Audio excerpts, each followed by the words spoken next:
My sister smiled while I lost everything. She got the house, the money, the family business, and every valuable thing our parents left behind. I got a cardboard box filled with old notebooks and a handwritten letter nobody bothered to read. What none of us knew was that the most valuable inheritance wasn't in the will. It was hidden inside those notebooks. And it was worth $27 million. My name is Ethan, and for most of my life, I was the disappointment of the family. At least that's how my older sister, Victoria, liked to describe me. She was successful. I wasn't. She wore designer clothes. I drove a 12-year-old pickup truck. She graduated from an elite university. I dropped out of college after my second year when my father got sick. While Victoria was building her career in New York, I was changing my father's bandages and helping my mother pay medical bills. I never complained. They were my parents. I loved them. But somewhere along the way, my sacrifice became invisible. Victoria visited twice a year. I was there every day. Yet somehow she remained the favorite child. I tried not to resent it. I really did. Then my parents died 6 months apart. My father passed first. My mother followed shortly afterward. The grief hit me like a truck. I felt completely lost. The funeral felt like a blur. Flowers. Condolences. Tears. Then came the reading of the will. The moment that changed everything. Victoria arrived wearing an expensive black dress and the confidence of someone who already knew she had won. The attorney opened the documents. At first, I thought there had to be a mistake. My parents left Victoria the house, the investment accounts, the vacation property, the family business, even my mother's jewelry collection. I sat there stunned. The attorney continued reading. Then he looked at me. Ethan receives the personal journals, notebooks, letters, and research materials belonging to his father. That was it. I remember Victoria trying not to smile. Trying. But failing. After the meeting ended, she followed me outside. I know you're upset. I laughed bitterly. Upset? Ethan. No, go ahead. She crossed her arms. You never cared about money anyway. The humiliation burned. Because she actually believed that. As if being treated unfairly somehow hurt less because I wasn't wealthy. I left without another word. That night I sat alone in my apartment staring at the cardboard box. 27 notebooks. Old binders. Research journals. Maps. Random papers. Basically junk. At least that's what I thought. For weeks, I ignored them. I couldn't even look at them. Every time I saw the box, it reminded me that my parents had apparently chosen a favorite. Again. Then life got worse. 3 months later, Victoria sold the family business. A business my grandfather started. A business my father spent 40 years building. She sold it within weeks. The decision devastated former employees. Several lost their jobs. One man had worked there for 32 years. Victoria didn't care. It was just business, she told me. That sentence haunted me. Because to her, everything was business. Nothing was personal. Nothing was emotional. Nothing mattered except winning. Then came the first twist. One rainy evening, I finally opened the box. I don't know why. Maybe I missed my father. Maybe I wanted answers. Maybe I just wanted to feel close to him again. I started reading. The notebooks weren't diaries. They were records. Observations. Research. Ideas. My father had spent decades documenting everything.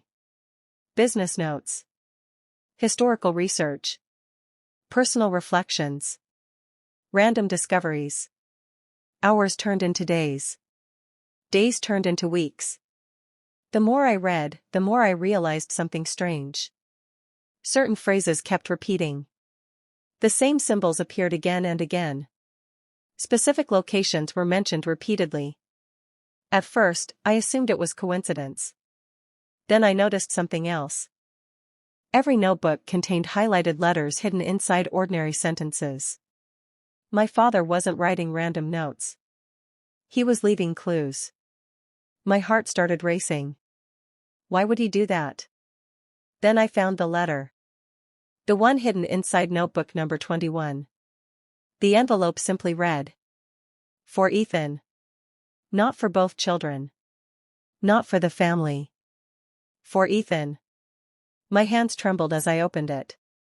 Inside was a message written in my father's handwriting. "Ethan, if you're reading this, then things happened exactly as I expected." I froze. What did that mean? I kept reading. My father explained that he knew Victoria valued assets. Property. Money. Ownership. He also knew I valued something else. Knowledge. Patience. Curiosity. Then came the sentence that changed my life. The real inheritance was never listed in the will. My pulse exploded. I read the line 3 times. Then 4. Then 5. The letter instructed me to continue studying the notebooks. Specifically the maps. The coordinates. The symbols. I barely slept for days. The deeper I dug, the stranger things became. Then came twist number 2. A retired attorney named Walter contacted me unexpectedly. Apparently, he had worked with my father years earlier. When I showed him the notebooks, his face went pale. "You found these?" "Yeah."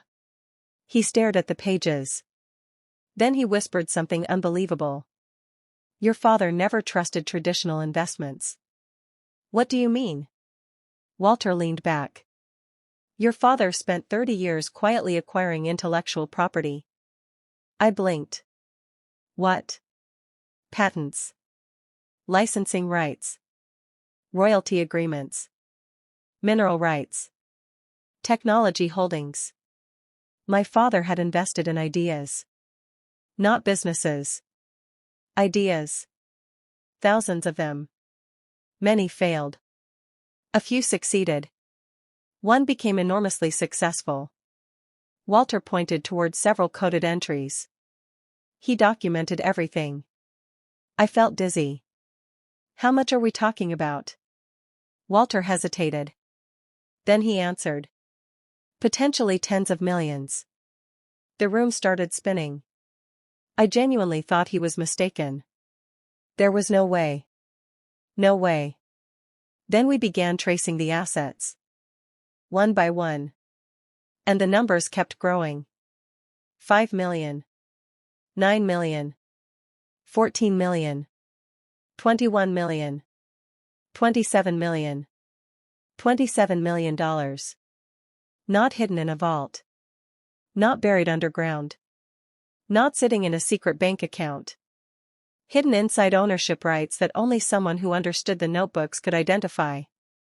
My father had created the world's most complicated treasure hunt. And Victoria never even looked inside the box. But the story wasn't over. Not even close. Because Victoria eventually found out.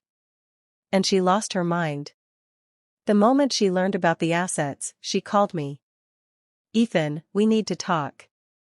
Her tone had changed completely. Suddenly, I wasn't the disappointing younger brother anymore.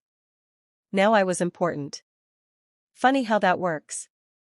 "What do you want?" "We should split everything." I laughed. The irony was painful. Months earlier she had happily accepted nearly the entire estate. Now she wanted fairness. I told her no. She became furious. Then she did something I never expected. She filed a lawsuit. According to her argument, our parents intended everything to be shared equally. The hypocrisy was breathtaking. She had no issue accepting an unequal inheritance when she benefited. But the second circumstances changed, equality became important. The case dragged on for months. The stress was exhausting. Then came the final twist. The one nobody saw coming. During legal discovery, additional letters were uncovered. Letters my father had left with Walter years earlier. Sealed letters. One specifically addressed the possibility of legal action. Inside, my father explained exactly why he structured everything the way he did. He wrote that Victoria had spent most of her life measuring people by what they owned. He worried she would liquidate everything meaningful after his death. Which she did.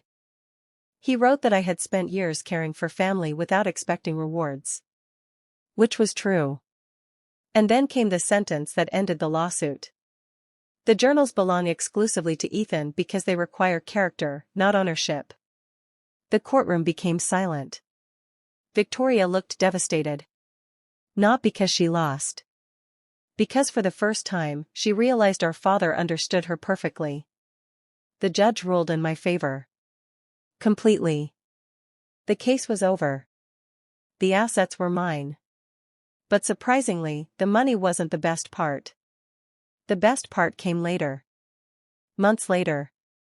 When former employees from the family business contacted me. Several had struggled after Victoria sold the company. Some lost retirement benefits. Others lost healthcare. I could have ignored them. Most people probably would have. Instead, I used part of the royalties to create a fund supporting former employees and their families. Not because I wanted praise. Because it felt right. Because that's what my father would have done. Meanwhile, Victoria's life slowly unraveled. The money she inherited wasn't managed well. Bad investments. Bad decisions. Bad partnerships. Within a few years, much of it disappeared. Not all at once. Slowly. Painfully. Exactly the way arrogance usually collapses. The last time I saw her, she looked tired. Older. Less confident. She stared at me for several seconds. Then she asked a question. Did Dad love me less? The sadness in her voice caught me off guard. For a moment, I saw my sister instead of my rival. I shook my head. No. Then why? I thought about it carefully. Then I answered honestly. He didn't leave me more because he loved me more. She looked confused. I continued. He left me the notebooks because he trusted me more. Tears filled her eyes. And for the first time in our lives, she didn't argue. Because deep down, she knew it was true. Today, people hear the story and focus on the $27 million.